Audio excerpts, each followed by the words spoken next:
STD portal पर स्वागत है। अगर आप चैनल पर नए हैं तो चैनल को सब्सक्राइब जरूर करें ताकि इससे रिलेटेड कोई वीडियो आती है तो आपको इसकी सूचना मिलती रहे। तो चलिए चलते हैं आज के टॉपिक पर। आज का टॉपिक है कक्षा 8 के गणित की पाठ्य पुस्तक के इकाई 1 परिमेय संख्या। हम ये समझेंगे कि परिमेय संख्या क्या होती है, परिमेय संख्याओं पर संक्रियाएं में परिमेय संख्याओं का योग कैसे किया जाता है और संख्या रेखा द्वारा कैसे परिमेय संख्याओं को हल किया जाता है। चलिए चलते हैं। तो सबसे पहले हम ये देखते हैं कि परिमेय संख्या किसे कही जाती है। तो परिमेय संख्या क्या है, परिमेय संख्या किसे कहते हैं, परिमेय संख्या क्या है, इससे संबंधित वीडियो का लिंक आपको डिस्क्रिप्शन बॉक्स में मिल जाएगा। चलिए थोड़ी सी चर्चा यहाँ पर भी करते हैं। परिमेय संख्या किसे कहते हैं? परिमेय संख्या वह संख्या होती है जिसे P बटे Q के रूप में लिखी जा सके। परिमेय संख्याओं को P बटे Q के रूप में लिखा जाता है जिसमें P और Q पूर्णांक होते हैं, जिसमें P और Q पूर्णांक होते हैं और Q0 नहीं होता, Q0 नहीं होता। P Q पूर्णांक होते हैं और Q0 नहीं हो सकता। तो ऐसी संख्याओं को परिमेय संख्या कहते हैं। अब चलिए देखते हैं पूर्णांक क्या होता है।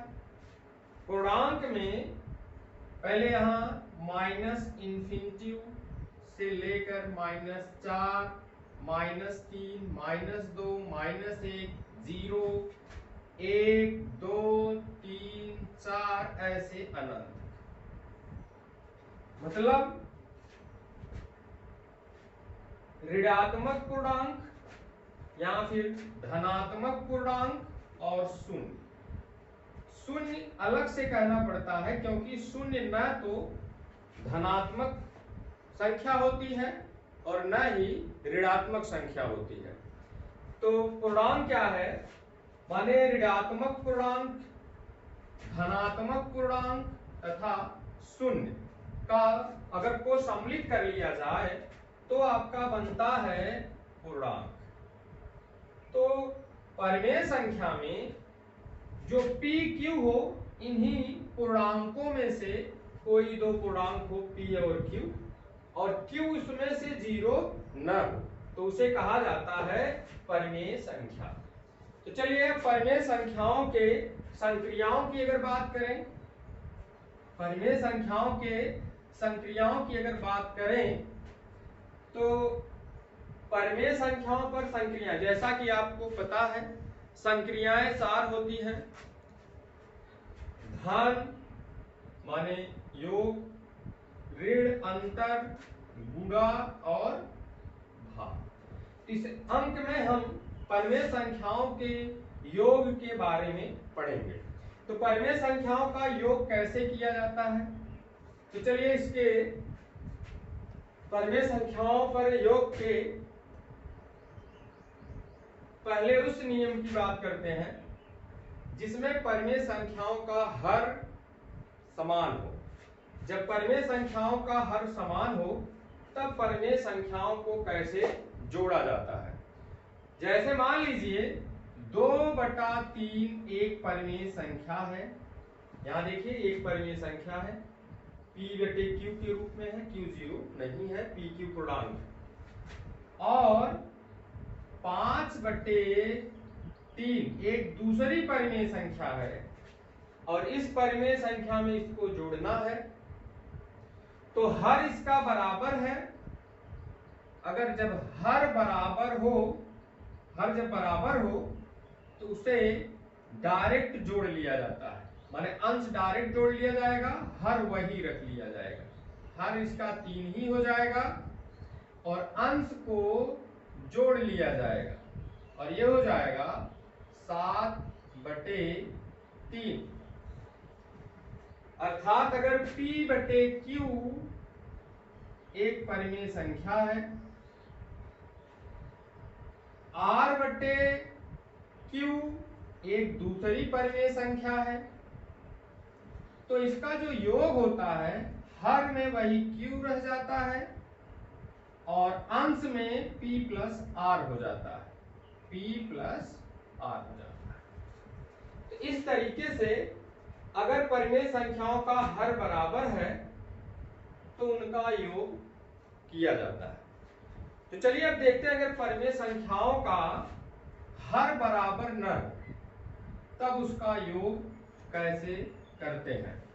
तो परिमेय संख्याओं में यदि हर बराबर नहीं है तो उसका योग कैसे करते हैं। जैसे मान लीजिए 1/4 प्लस 5/8।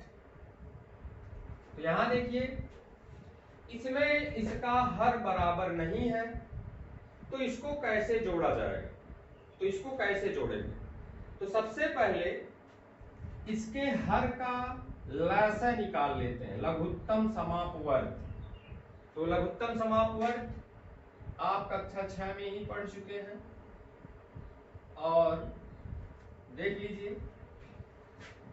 2 दूना 4, 2 चौके 8, 2 एक्के 2, 2 दूना 4, 2 ये ऐसे ही आएगा क्योंकि कटेगा नहीं, 2 एक्के 2। तो 4 और 8 का लसा हो गया 2 दूना 4 दूना 8। जब 4 और 8 का लसा 8 हो गया तो अब हमें इसका हर बराबर करना होगा। देखिए जो लसा आया हुआ है वह 4 से भी विभाजित हो जाएगा और 8 से भी विभाजित हो जाएगा। तो इसमें आपको करना क्या है, 4 का पहाड़ा आप पढ़िए जब 8 आ जाए, माने इसका लसा आ जाए तो आप पढ़ेंगे 4 दूना 8। तो आप हर में भी 2 का और अंश में भी 2 का गुणा कर लीजिए, हो जाएगा ऊपर 2 और नीचे हो जाएगा 4 दूना 8 और यहां हो जाएगा 5/8।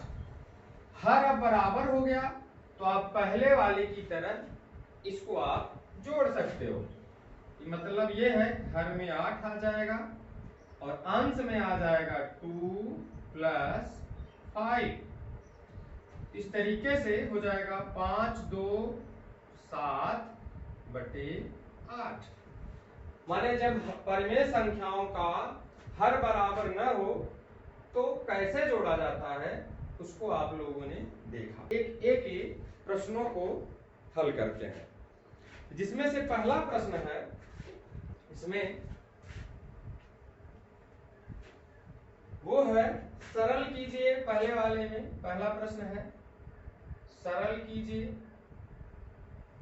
सरल कीजिए। तो पहला प्रश्न है इसमें 4/5 प्लस -2/5। अब इसको हल करना है। देखिए बच्चों, जैसा कि मैंने अभी पहले बताया कि जब हर बराबर रहेगा तो अंश इसका डायरेक्ट जुड़ या घट जाता है। तो यहां आपको हर बराबर है तो यहां आ जाएगा 5 और ऊपर आएगा 4 प्लस -2। धन गुणे ऋण ये हो जाता है ऋण 2/5। 4 में से 2 निकलेगा तो आएगा 2/5। यही आपका आंसर हो जाएगा। चलिए इसके दूसरे प्रश्न को देखते हैं। ये पहला प्रश्न है, इसका दूसरा प्रश्न है, बहुत अच्छा प्रश्न है। -4/-5 प्लस 2/-5। तो ऐसे प्रश्नों को हल करते समय जिसका हर ऋणात्मक हो, ऐसे प्रश्नों को हल करने से पहले हम इसके हर को धनात्मक बनाते हैं। हर को धनात्मक बनाने के लिए ऋण 1 का अंश और हर में गुणा कर लेते हैं। तो क्या लिखेंगे, ऋण 4 बटे ऋण 5, ऋण 1 का गुणा ऊपर, ऋण 1 का गुणा नीचे, गुणा कर लीजिए। वैसे ही इसमें भी करना है, ऋण 1 का गुणा ऊपर, ऋण 5 गुणे ऋण 1। याद रखिए जरूरी नहीं है कि इसमें किया गया तो इसमें किया जाए, क्योंकि इसका भी हर ऋणात्मक था इसलिए इसमें भी करना आवश्यक था। तो ऋण का गुणा ऋण में हो जाएगा तो धन मिलेगा, धन 4 हो गया। ऋण का गुणा ऋण में तो ये 5 हो जाएगा। फिर धन का गुणा ऋण में तो ऋण मिलेगा, ऋण 2 हो गया। और ऋण का गुणा ऋण में तो ये 5 हो जाएगा। तो इस तरीके से आप देख सकते हैं कि फिर यह उस परिमेय संख्या में बदल गई जिसका हर बराबर है। तो अगर इसका हर बराबर है तो आप डायरेक्ट जोड़ घटा सकते हैं, 4 प्लस माइनस 2 डिवाइड बाई 5। धन गुणे ऋण ऋण होता है तो 4 ऋण 2 बटे 5। 4 में से 2 निकल गया, 2 बटे 5, ये आंसर। चलिए चलते हैं इसके प्रश्न नंबर 2 पर, जिसमें संख्या रेखा की सहायता से प्रश्नों को हल करना है। संख्या रेखा की सहायता से प्रश्नों को हल करना है, जो कि अभी आपको बताया गया, उस पर अभ्यास प्रश्न देखते हैं। करें कि दूसरे प्रश्न में कि 3/4 प्लस -3/2 को संख्या रेखा की सहायता से हल करिए। तो सबसे पहले बच्चों इसके हर को बराबर करेंगे। इसमें हर ऋणात्मक नहीं है इसलिए इसमें हर को धनात्मक बनाने वाली क्रिया नहीं करनी है। तो चलिए चलते हैं इसके हर को बराबर करते हैं। तो हर को बराबर करने के लिए भी आपको बताया गया 4 और 2 का हम लसा ले लेते हैं। तो 4 और 2 का लसा क्या आएगा, 4 और 2 का लसा ये हो जाएगा 4। इसके पहले अभी बताया गया। अब हर बराबर करने के लिए अब 2 का पहाड़ा आप पढ़िए जब तक 4 न मिल जाए, क्योंकि लसा जो संख्या आएगी वह दोनों संख्याओं से विभाजित जरूर हो जाएगी। तो 2 दूना 4 माने 2 बार पढ़ना है। तो यहां 2 का गुणा हर में भी, 2 का गुणा अंश में भी, हो जाएगा 3/4 प्लस ऋण गुणे धन, फिर ऋण हो जाएगा 3 दूना 6, 2 दूना 4। अब संख्या रेखा यहां बना लेते हैं। हर बराबर करने के बाद एक संख्या रेखा बना लेते हैं और इसका एक अंतराल 1/4 का रहेगा। चूंकि हर में 4 है तो एक अंतराल 4 का रहेगा, बीच में शून्य, 1/4, फिर यहाँ 2/4, फिर 3/4, फिर 4/4, फिर 5/4, फिर 6/4, फिर 7/4। जैसी आपकी जितना आवश्यकता है आप बना लेंगे। फिर इस ऋणात्मक दिशा में वही उतने ही अंतराल पर -1/4, -2/4, -3/4, -4/4, -5/4, -6/4, इस तरीके से बना लेंगे। अब सबसे पहले जरूरी नहीं पहले ऋण वाला लें कि पहले धन वाला, कोई भी आप ले सकते हैं। तो चलिए पहले धनात्मक दिशा में 3 अंतराल चल लेते हैं। तो यहां देखिए 1 2 3, 3 अंतराल जब चलेंगे तो आपको क्या मिलेगा, ऐसे 3 अंतराल माने 3/4, 3 अंतराल 3/4। फिर आपको ऋणात्मक दिशा में 6 अंतराल चलना है। तो यहाँ 3 अंतराल आप चल चुके हैं, 1 2 3, फिर लौटना आपको, तो लौट आइए 6 अंतराल। 3 उधर का 3 इधर का, तो आप पहुंचेंगे यहाँ। ये है आपका ऋण 6/4। तो जीरो से आप अब फाइनल कहां पहुंच गए हैं? जीरो से आप फाइनल पहुंच गए हैं ऋण 3/4 पर। यही आपका आंसर हो जाएगा, ऋण 3/4। तो संख्या रेखा की सहायता से ये प्रश्न, इस प्रश्न का हल हो चुका है। तो चलिए चलते हैं दूसरे प्रश्न पर। इसके दूसरे प्रश्न को देखते हैं, इसके दूसरे प्रश्न को कैसे हल करेंगे। प्रश्न को नोट करने के लिए आप वीडियो को रोक करके, पुश करके आप प्रश्न को नोट कर लेंगे। तो चलिए दूसरे प्रश्न को देखते हैं। -3/-4 प्लस 5/-6 संख्या रेखा की सहायता से अब इन प्रश्नों को हल करना है, इस प्रश्न को हल करना है।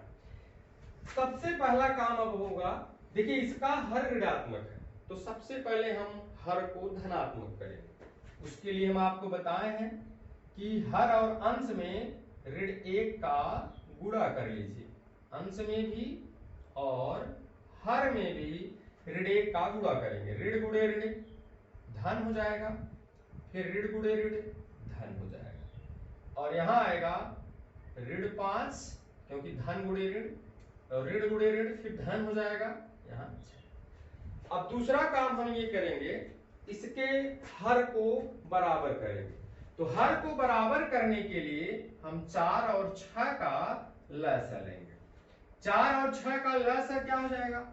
2 दूना 4, 2 तिहाई 6, 2 इक्के 2, 3 3 1 1, 2 दूना 4 तिहाई 12।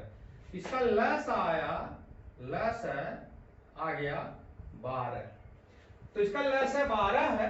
तो अभी अभी मैंने बताया कि जब लस जो संख्या आती है वो जिन जिन संख्याओं का लस है उन दोनों से, तीनों से जितनी संख्या सबसे वो विभाजित होगी। 4 से 12 विभाजित होगा, तो 4 तिहाई 12।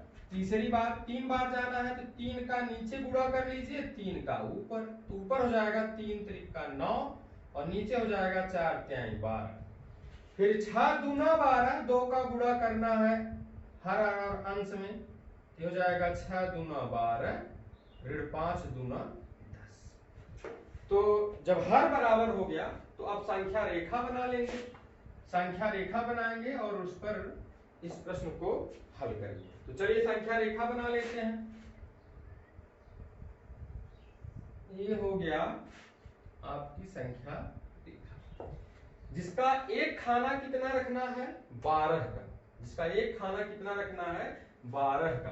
हो जाएगा 1/12, 2/12, 3/, फिर ऐसे 4/12, 5/12, 6/12, फिर 7/12, 8/12, फिर 9/12, फिर 10/12। जितनी आपको आवश्यकता है उतना आप ऐसे कीजिए। और इसी तरीके से इधर -1/12, -2/12, -3/12, -4/12, -5/12, -6/12, -7/12, और ऐसे -8/12, -9/12 और फिर -10/12, ऐसे आगे तक, क्योंकि हमें 10 तक ही जरूरत है। तो पहले हमें चलना है 9 खाना धन की दिशा में, क्योंकि ये धनात्मक संख्या है। धनात्मक वाले को 0 के दाहिनी तरफ और ऋणात्मक वाले को बाईं तरफ इंडिकेट करेंगे। तो पहले 9 खाना हमें चलना है धन की दिशा में। तो आप यहां से चलेंगे तो सीधे पहुंच जाएंगे आप 9 पे। ये हो गया 9, माने इसको आप बोलेंगे 9 डिवाइड बाई 12। फिर आपको रिटर्न हो जाना है 10। 10 खाना 9 यहां तक हुआ, माने आपको यहां तक आ जाना है, ऐसे यहां तक आ जाना है। ये हो गया आपका -10 डिवाइड बाई 12। इसको हम इस तरह इसलिए यहाँ तक बनाए थे। वैसे मान लीजिए -10/12 अगर पहले हल करना इधर आना होता तो आप पहले -10/12 यहाँ आते, फिर 9 आप लौटते तो 9 खाना लौटते धन की दिशा में, फिर यहाँ आप आकर के पहुंच जाते, तब आपका आंसर हो जाता है। तो फाइनल हम कितना डिस्टेंस तय किए? -1/12। तो यही आपका आंसर हो जाएगा। तो इस तरीके से हम लोगों ने देखा कि संख्या रेखा की सहायता से कैसे प्रश्नों को हल किया जाता है। तो चलिए चलते हैं इसके तीसरे प्रश्न पर।